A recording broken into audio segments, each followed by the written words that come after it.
Bismillahirrahmanirrahim. Alhamdulillahi rabbil alamin. Lahun ni'matu wa lahul fadlu wa lahus sana'ul hasan. Salawatullahil barrir rahim wal malaikatil muqarrabin ala sayyidina Muhammadi wa ala alihi wa sahbihi tayyibin at-tahirin. Allahumma la sahla illa ma ja'altahu sahla wa anta ya hayyu ya qayyum taj'alul hazna in syi'ta sahla. Allahumma rzuqna al-ikhlasa fin niyyati wal qawli wal amal. Udzakiru nafsi wa iyyakum bi ikhlasin niyyah lillahi tabaraka wa ta'ala. Bismillahirrahmanirrahim. Nawaina ta'allum lillahi ta'ala. Qala al-muallifu rahimahullah. Sin limadza arsalallahu ar-rusula. Arsalallahu ar-rusula alaihimus salam liyu'allimun nasa masaliha dinihim wa dunyahum wa lida'watin nasi ila ibadatillah wa alla yusyriku bihi syai'a. Kenapa Allah Subhanahu wa ta'ala mengutus seorang rasul? Atau kenapa Allah ta'ala mengutus para rasul? Jawabannya, Allah ta'ala mengutus para rasul supaya mereka para rasul mengajarkan kepada manusia tentang kemaslahatan agama mereka dan dunia mereka.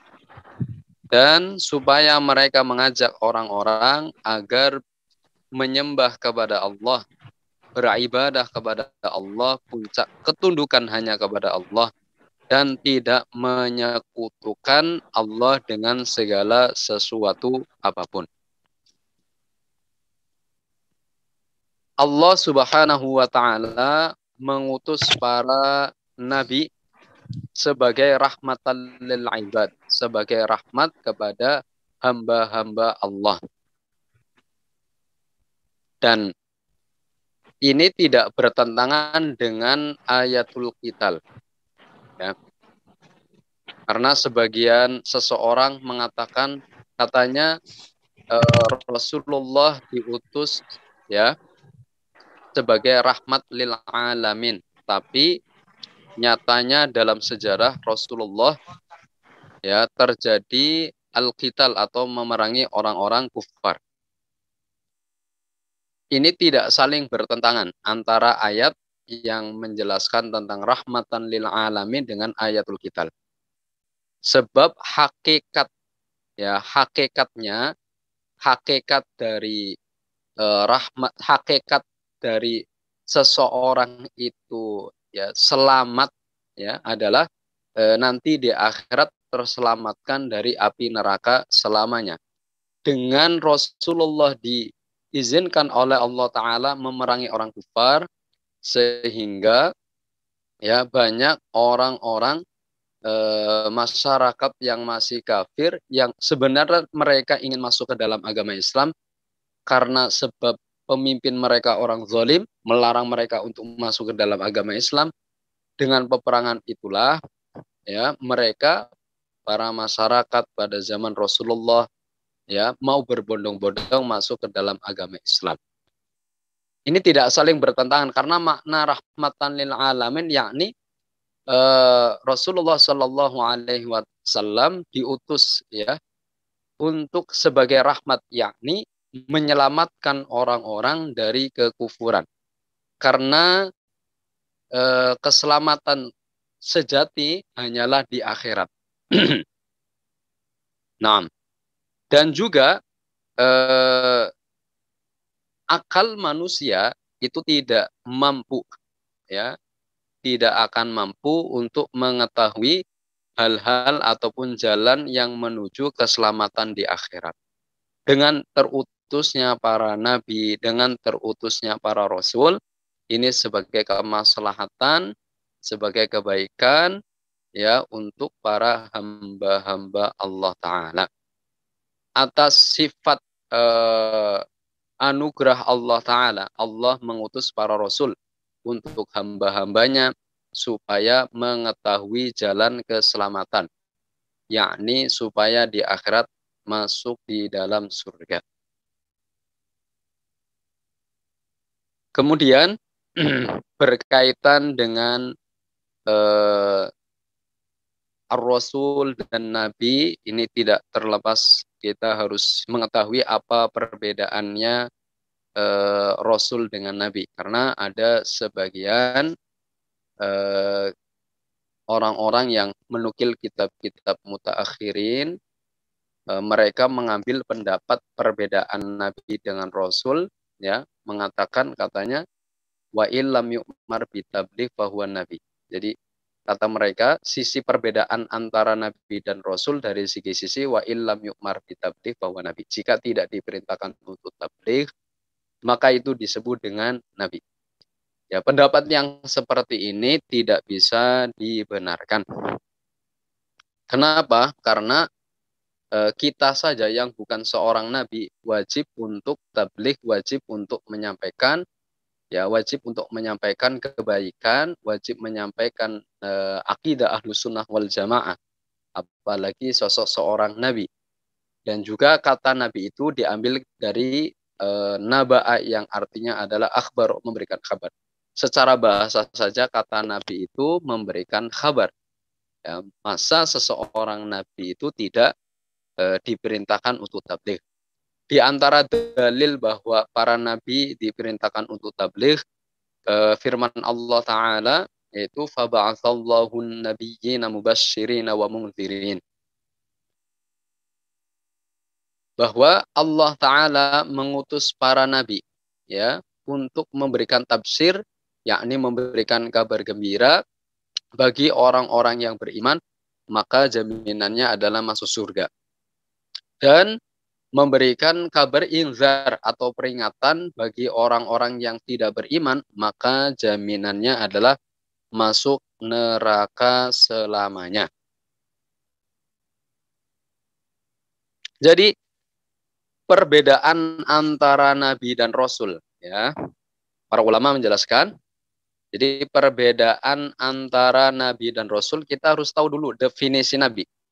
Di an-nabi insanun uhiya ilaihi la bisar'in jadidin bal liyat tabi'a syar'ar rasul alladzi qablahu liyuballighahu linnas. Jadi definisi nabi itu adalah seseorang yang diberikan wahyu oleh Allah Ta'ala, tidak berupa syariat yang baru. Namun ya, nabi hanya meneruskan syariat rasul yang sebelumnya untuk ditablighkan, untuk disampaikan pada kaumnya. Adapun seorang rasul, definisinya adalah fahuwa insanun uhiya ilaihi bisyar'in jadidin au binaskhi ba'di syar'i man qablahu wa umira bitablighi linnas. Rasul adalah seseorang yang diberikan wahyu oleh Allah Ta'ala berupa syariat yang baru atau mengganti syariat yang sebelumnya, dan juga diperintahkan untuk tabligh kepada kaumnya. Maka dari definisi ini, ya, tidak masuk pada istilah nabi, tidak masuk pada kategori nabi dan rasul. Pertama, jin. Jadi tidak ada dari golongan jin, ya, yang diangkat sebagai nabi, ya. Tapi di golongan jin mereka disebut dengan nuzur, ya, yungziruna wa yursiduna, orang-orang yang hanya memberitahu, inzar dan irsyad, ya. Inzar itu memberikan peringatan, irsyad itu memberikan kabar gembira. Tapi mereka tidak disebut dengan an-nabi, ya. Ini dari golongan jin. Jadi di golongan jin itu tidak ada nabi dan tidak ada rasul. Cuma adanya nuzur istilahnya. Terus bagaimana maksud dari firman Allah Ta'ala, ya ma'syarul jinni wal insi alam ya'tikum rusulum minkum, ya. Kalau diartikan tanpa tafsir ulama, nanti menganggap bahwa dari golongan jin itu ada rasul. Para ulama mentakwil maksud rusul di sini adalah rusulun anir rusul. Jadi jin tersebut mendengar syariatnya rasul ataupun nabi, terus kemudian jin tersebut menyampaikan kepada golongan mereka. Ya, jadi tidak ada dari golongan jin yang diangkat sebagai nabi ataupun seorang rasul. Sebab definisi nabi adalah insan. Berarti kalau jin tidak masuk pada kategori insan. Adapun malaikat, ya, malaikat, golongan malaikat tidak ada dari mereka, yakni golongan para malaikat yang diangkat sebagai nabi. Ya, tapi mereka, yakni para malaikat, ada diangkat sebagai rasul saja. Adanya rasul. Tapi kalau nabi tidak ada. Kemudian dari definisi nabi dan rasul yang tadi sudah disebutkan, ya, seorang nabi itu dari seorang laki-laki, ya. Jadi tidak ada seorang nabi dari golongan wanita. Ya, adapun pendapat yang mengatakan 4 perempuan yang diangkat menjadi nabi, yaitu Maryam, Asia, sama Hawa, sama Ummi Musa, ini adalah pendapat yang tidak sahih.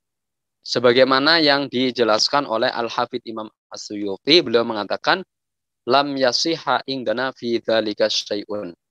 Jadi kata Al-Hafidh Imam As-Suyuti bahwa pendapat yang mengatakan arba'atun niswah, yaitu Maryam, Asia, Hawa, sama Ummi Musa adalah nabi, ini adalah pendapat yang tidak bisa dibenarkan. Ngoten niku. Jelas gitu ya? Jelas. Kembali lagi bahwa Allah Subhanahu wa taala mengutus para rasul, ya. Mereka para rasul ditugaskan untuk mengajari manusia tentang agama yang benar, yaitu agama Islam. Maka seluruh para nabi mereka membawa agama Islam, mulai dari Nabi Adam alaihi salam sampai Nabi kita Muhammad sallallahu alaihi wasallam, mereka semuanya membawa agama Islam. Sebagaimana yang disebutkan di dalam hadis, al-anbiya'u ikhwatun li'allat dinuhum wahid wa ummahatuhum syatta. Jadi para nabi itu satu bapak dan ibunya berbeda-beda. Maksudnya agamanya satu, adapun dari segi syariatnya mereka berbeda-beda. Ad-dinus samawi wal Islam faqat. Ad-dinus samawi hanyalah Islam. Islam adalah satu-satunya agama yang hanya diridhoi oleh Allah Subhanahu wa taala. Bukti tentang kebenaran agama Islam, ya, diambil dari dalil naklinya sebagaimana yang disebutkan di dalam Al-Qur'an, qala Allah taala, innad dina 'indallahil Islam. Sesungguhnya agama yang benar menurut Allah taala, agama yang hanya diridhoi oleh Allah taala hanyalah agama Islam.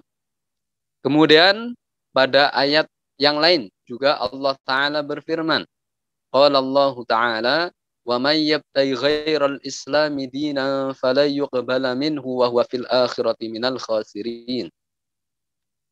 Makna dari ayat ini adalah seseorang yang memeluk agama selain agama Islam maka tidak akan diterima oleh Allah taala, dan dia di akhirat termasuk golongan orang-orang yang rugi. Kenapa?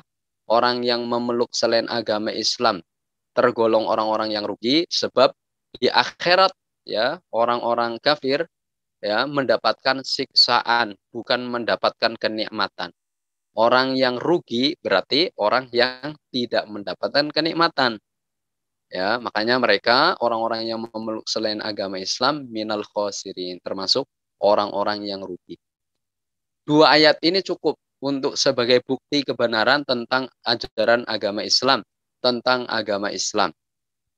Dan tidak mungkin terjadi kontradiksi antara ayat dengan ayat yang lain, hadis sahih dengan Al-Quran atau dengan hadis yang lain. Ketika ada kelompok liberalisme, mereka mengatakan seluruh agama itu benar, ya, mengatakan al-adyanus samawiyah. Jadi Nasrani, Yahudi juga disebut dengan ad-dinus samawi kata mereka, dan mereka menganggap bahwa seluruh agama itu benar. Dengan dasar dalil ayat Al-Quran. Kata mereka, pemahaman mereka, ayat lakum dinukum waliyadin dianggap sebagai ayat yang menunjukkan diperbolehkannya atau menunjukkan kebenaran selain agama Islam. Ini jelas fatal sekali karena justru ayat tersebut menunjukkan tentang kebenaran agama Islam. Karena makna dari ayat lakum dinukum waliyadin ay ma azalu ala dinil haq wa huwal Islam wa antum dinukumul batil fa'alaikum an tatrukuhu. Maknanya adalah saya yakni Rasulullah senantiasa pada agama yang benar yaitu agama Islam, sedangkan kalian semua pada agama yang batil, maka tinggalkanlah. Naam. Dan dengan adanya para rasul dan para nabi ini bukti tentang kebenaran agama Islam. Karena kalau seandainya dikatakan seluruh agama itu benar, ya, terus apa fungsi dan tujuannya adanya para rasul dan para nabi? Ya, mestinya kalau seandainya seluruh agama itu benar, ya tidak ada rasul dan tidak ada nabi. Nyatanya Allah Ta'ala mengutus seorang rasul dan seorang nabi, ini menjadi bukti bahwasanya Islam adalah agama yang hak. Islam satu-satunya agama yang diridhoi oleh Allah. Namun bukan berarti selain Islam tidak disebut dengan agama. Ketika kita katakan dinul Yahudi ataupun dinun Nasara, maksudnya adalah syir'ah. Maksudnya adalah undang-undang istilah mereka. Ya, ketika disebutkan dengan dinul Yahudi, ya kalau diterjemahkan Indonesia biasanya agama, yang dimaksud adalah syir'atul Yahudi. Maksudnya adalah undang-undang yang ditetapkan oleh mereka. Disebut din, tapi dinun batil. Dan juga para rasul, ya, mereka ditugaskan untuk mengajari orang-orang tentang kebaikan dunia, ya, maksudnya tentang kebaikan kemaslahatan dalam maisha, dalam mencari rizki itu harus halal dan sebagainya. Dan yang paling pokoknya lagi adalah walida'watin nas ila ibadatillah. Ini yang paling pokok, mereka ditugaskan oleh Allah Ta'ala untuk mengajak, ya, orang-orang agar beribadah kepada Allah dan tidak menyekutukan tidak menyekutukan Allah dengan segala sesuatu apapun. Baik. Qala ta'ala fab'atsallahu an-nabiyyina mubashshirina wa mundzirin. Di sini melanjutkan materi kitab Aqidatul Muslimnya. Muallif menyebutkan firman Allah Ta'ala fab'atsallahu an-nabiyyina mubashshirina wa mundzirin. Tadi sudah dijelaskan, namun ada tambahan penjelasan. Ayat ini sebelumnya disebutkan kanan nasu ummatan wahidah. Ibnu Abbas menjelaskan kanan nasu ummatan wahidah, maksudnya ay kulluhum ala dinil Islam. Jadi dahulu kala, yakni dahulu kala kapan? Mulai zamannya Nabi Adam, Nabi Syith sampai Nabi Idris alaihimus salatu wassalam, kanan nasu ummatan wahidah. Mereka pada agama yang satu, yakni agama Islam. Tidak ada satupun mereka yang terjatuh di dalam kekufuran. Tidak ada satupun dari mereka yang kufur. Terus setelah wafatnya Nabi Idris, ya, sampai 1000 tahun, ya, baru terutuslah seorang Nabi dan Rasul pertama yang ditugaskan untuk, ya, orang-orang kafir, dakwah kepada orang-orang kafir, yaitu Nabi Nuh. La fab'atsallahu an-nabiyyina mubashshirina wa mundzirin, bahwa para nabi diutus oleh Allah Ta'ala untuk memberikan kabar gembira orang yang beriman, jaminannya adalah masuk surga. Orang yang beriman dan takwa maka masuk surga tanpa disiksa terlebih dahulu. Wa munzirin, dan memberikan inzar, peringatan orang yang tidak beriman kepada Allah maka jaminannya adalah masuk neraka selamanya. Orang mukmin yang ahlul maksiat, jika dosanya tidak diampuni, maka tidak langsung masuk surga, tapi disiksa terlebih dahulu, terus kemudian ujung akhirnya adalah masuk surga jika memang dosanya tidak diampuni oleh Allah. Nah, terus al-hadis afdalu ma qultu ana wan nabiyyuna min qabli la ilaha illallah. Makna dari hadis ini adalah afdalu ma qultu ana wan nabiyyuna min qabli la ilaha illallah. Sesuatu yang paling utama yang aku ucapkan dan para nabi-nabi yang sebelumku adalah la ilaha illallah. Maksudnya adalah perbuatan yang paling utama, ya, perbuatan yang paling utama dan paling mulia, ya, adalah beriman kepada Allah dan Rasul-Nya. Sebagaimana dalam hadis yang lain itu disebutkan afdhalul a'mal imanum billahi wa rasulihi. Ini hadis ini menjelaskan tentang keutamaan ilmu tauhid juga. Menjelaskan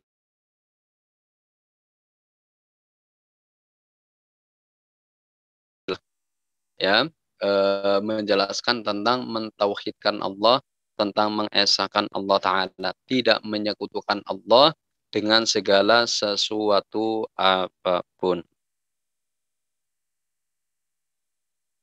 Nah,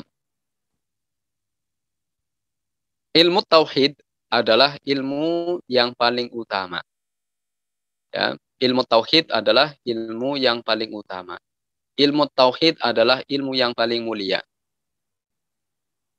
Disebutkan di dalam Al-Quran, qala Allah Ta'ala, fa'alam annahu la ilaha illallah wastaghfir li dzambika walil mu'minina wal mu'minat. Ini ada beberapa keterangan yang jelas, tapi kita masuk ke poinnya saja.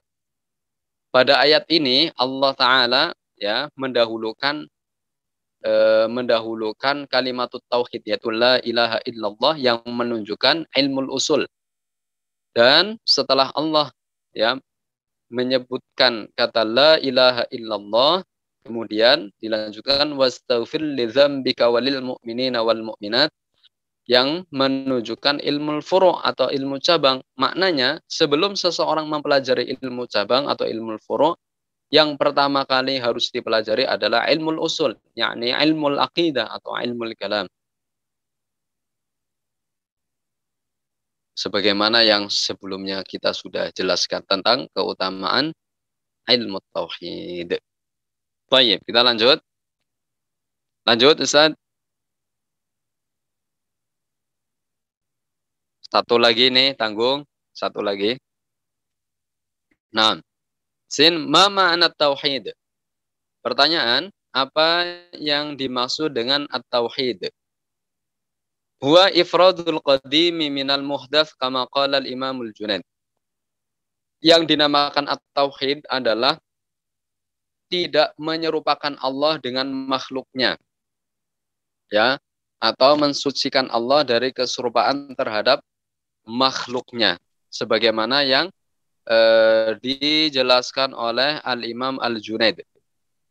Wa muraduhu bil qadim Allahul ladzi la bidayatalah wal muhdats al makhluk. Yang dimaksud dengan al-qadim, ya, yang dimaksud dengan al-qadim dari kata huwa ifradul qadim, artinya adalah al-qadim yang dimaksud adalah Allah Ta'ala yang wujudnya tanpa didahului oleh permulaan. Wal muhdats al makhluk, yang dimaksud al muhdats adalah al makhluk. Makhluk yakni sesuatu yang wujudnya didahului oleh permulaan. Jadi seseorang dikatakan mentauhidkan Allah ketika orang tersebut tidak menyerupakan Allah dengan makhluknya, baik pada zat Allah, sifatnya maupun perbuatannya. Jadi makna mentauhidkan Allah, yakni dia mengesahkan Allah pada zatnya. Maksudnya apa? Tidak menyerupakan zat Allah dengan zat makhluk. Ketika dikatakan Allah, maka yang dimaksud adalah hakikatnya Allah. dan hakikatnya Allah tidak menyerupai dan hakikatnya Allah bukan ya, dan hakikatnya Allah tidak ada satupun yang tahu kecuali hanyalah Allah. La ya'rifu haqiqatallah illallah. Tidak ada satupun yang mengetahui hakikatnya Allah kecuali hanyalah Allah Ta'ala. Kemudian mentauhidkan Allah pada sifat, maksudnya apa? Sifat-sifat Allah tidak menyerupai dengan sifat-sifat makhluk. Sifat-sifat Allah azaliyah, abadiyah, sebagaimana zat Allah azali dan abadi, maka sifat Allah juga azaliyah, abadiyah, tidak berpermulaan dan juga tidak berpenghabisan. Sifat-sifat Allah sempurna dan layak baginya. Kemudian mentauhidkan Allah, mengesahkan Allah pada perbuatan Allah. Maksudnya apa? Fi'lullah, ya, fi'lullah atau perbuatan Allah tidak menyerupai dengan perbuatan makhluk. Ketika dikatakan fi'lullah, maka yang dimaksud adalah khalqun, penciptaan. Apa yang dimaksud penciptaan? Mewujudkan dari tidak ada menjadi ada, mentiadakan dari ada menjadi tidak ada. Sedangkan ketika disebutkan fi'lul abdi, yang dimaksud ayil kasab, yakni usaha atau keinginan seseorang. Ya, jadi beda.